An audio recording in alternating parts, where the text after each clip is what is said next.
Iran उन देशों में सबसे ऊपर है जिसके अमेरिका के साथ लंबे समय से तनावपूर्ण रिश्ते हैं। इस्लामिक क्रांति के बाद दोनों देशों के बीच कड़वाहट काफ़ी बढ़ गई। अमेरिका ने ईरान पर कड़े आर्थिक प्रतिबंध लगाए, जिससे उसकी अर्थव्यवस्था प्रभावित हुई। इसके बावजूद ईरान ने अपने तेल, गैस और घरेलू तकनीकी विकास पर फोकस किया। अमेरिका लगातार भारत समेत दुनिया के तमाम देशों को टैरिफ की धमकियां दे रहा है। अमेरिकी राष्ट्रपति डोनाल्ड ट्रंप ने कुछ देशों पर भारी भरकम टैरिफ भी लगाए हैं। ट्रंप ने भारत के साथ ट्रेड पर 25% टैरिफ लगाने का ऐलान किया है, क्योंकि भारत रूस से कच्चा तेल खरीद रहा है। उन्होंने आरोप लगाते हुए कहा कि भारत कच्चा तेल खरीदकर उसे अंतर्राष्ट्रीय बाजार में ऊंचे दामों पर बेचता है और मुनाफा कमाता है। ट्रंप को भारत का तीखा जवाब। भारत पर और ज्यादा टैरिफ लगाने वाली ट्रंप की धमकी पर सरकार ने तीखी प्रतिक्रिया दी है। विदेश मंत्रालय ने कहा कि देश हित में हर संभव कदम उठाए जाएंगे। मंत्रालय के प्रवक्ता रणधीर जायसवाल ने कहा कि भारत को रूस से ऑयल इंपोर्ट शुरू करने के लिए बाध्य होना पड़ा, क्योंकि यूक्रेन संघर्ष के बाद सप्लायर्स ने अपनी आपूर्ति यूरोप की तरफ मोड़ दी थी। उस समय अमेरिका ने खुद भारत के इस कदम का स्वागत किया था। विदेश मंत्रालय ने कहा कि यह इंपोर्ट भारतीय उपभोक्ताओं को सस्ती और स्थिर ऊर्जा सुनिश्चित करने के लिए ज़रूरी है। ये कोई विकल्प नहीं, बल्कि वैश्विक बाजार की मजबूरी है। उन्होंने कहा कि हैरानी की बात यह है कि जो देश भारत की आलोचना कर रहे हैं, वह खुद भी रूस से व्यापार कर रहे हैं, जबकि उनके लिए यह कोई अनिवार्यता नहीं है। लेकिन वाकई में क्या दुनिया का कोई देश अमेरिका से बगैर कारोबार करे अपनी अर्थव्यवस्था को चला सकता है? ऐसे कौन से देश हैं जो बगैर अमेरिकी मदद के सरवाइव कर रहे हैं? अमेरिका से दूर आत्मनिर्भर देश। सबसे पहले तो यह बात साफ है कि व्यापार दो देशों के बीच होता है। कोई देश ज्यादा एक्सपोर्ट करता है तो कोई इंपोर्ट पर ज्यादा निर्भर रहता है।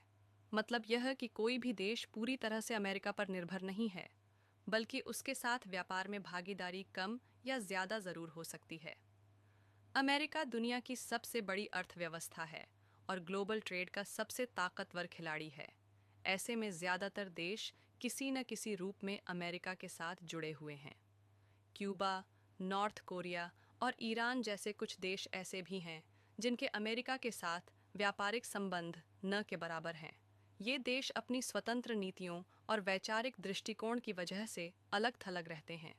ईरान पर कड़े अमेरिकी प्रतिबंध। ईरान उन देशों में सबसे ऊपर है जिसके अमेरिका के साथ लंबे समय से तनावपूर्ण संबंध हैं। इस्लामिक क्रांति के बाद दोनों देशों के बीच कड़वाहट काफ़ी बढ़ गई। अमेरिका ने ईरान पर कड़े आर्थिक प्रतिबंध लगाए, जिससे उसकी अर्थव्यवस्था प्रभावित हुई। इसके बावजूद ईरान ने अपने तेल, गैस और घरेलू तकनीकी विकास पर फोकस किया। इसने रूस, चीन और तुर्की जैसे देशों के साथ व्यापारिक संबंध बनाए। ईरान ने अपनी स्वास्थ्य सेवा और शिक्षा प्रणाली को भी मजबूत किया, जो इन प्रतिबंधों के बावजूद बेहतर काम कर रही हैं।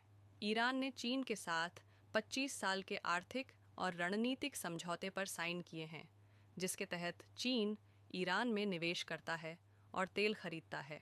रूस के साथ भी हाल के दिनों में सैन्य और आर्थिक सहयोग बढ़ा है। ईरान ने घरेलू उद्योगों जैसे रक्षा, ऑटोमोबाइल और प्रौद्योगिकी को बढ़ावा दिया है। इसका मिसाइल और ड्रोन प्रोग्राम स्वदेशी है और क्षेत्रीय में प्रभाव बनाए रखने के लिए काफ़ी अहम है। टूरिज्म और हेल्थ केयर पर क्यूबा का फोकस। क्यूबा भी एक और उदाहरण है जिसने 1960 के दशक से अमेरिकी प्रतिबंधों का सामना किया है।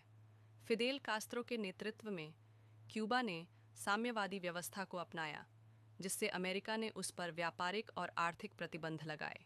हालांकि क्यूबा ने अपनी हेल्थ केयर सर्विस को विश्व स्तर पर पहचान दिलाई, जहां के डॉक्टरों और वैक्सीन विकास की वैश्विक मंच पर तारीफ हुई।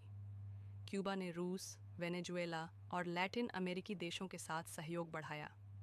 टूरिज्म और बायोटेक्नोलॉजी जैसे सेक्टर में निवेश ने इसे आर्थिक रूप से स्थिर बनाया।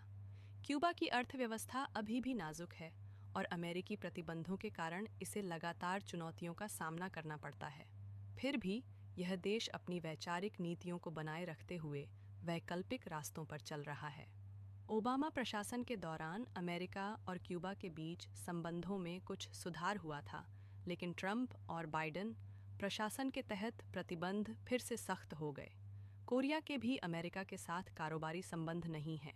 अमेरिका के साथ उसकी दुश्मनी पुरानी है और किम जोंग उन की अगुवाई में नॉर्थ कोरिया ने परमाणु हथियारों और मिसाइल टेक्नोलॉजी पर फोकस किया। चीन और रूस जैसे देशों के साथ उसके रणनीतिक सहयोग ने उसे सैन्य और आर्थिक रूप से समर्थन दिया। उत्तर कोरिया की अर्थव्यवस्था काफ़ी हद तक चीन पर निर्भर है, जो इसका सबसे बड़ा व्यापारिक साझेदार है। चीन से तेल, भोजन और अन्य ज़रूरी सामानों का आयात होता है। रूस भी कुछ हद तक आर्थिक और सैन्य सहायता मिलती है। इसी तरह वेनेजुएला ने अमेरिका के आर्थिक प्रतिबंधों के बावजूद अपने विशाल तेल भंडार का इस्तेमाल करके रूस, चीन और ईरान जैसे देशों के साथ व्यापार बढ़ाया। इन देशों ने साबित किया है कि रणनीतिक गठजोड़ और आंतरिक संसाधनों की मदद से मुश्किलों का सामना किया जा सकता है।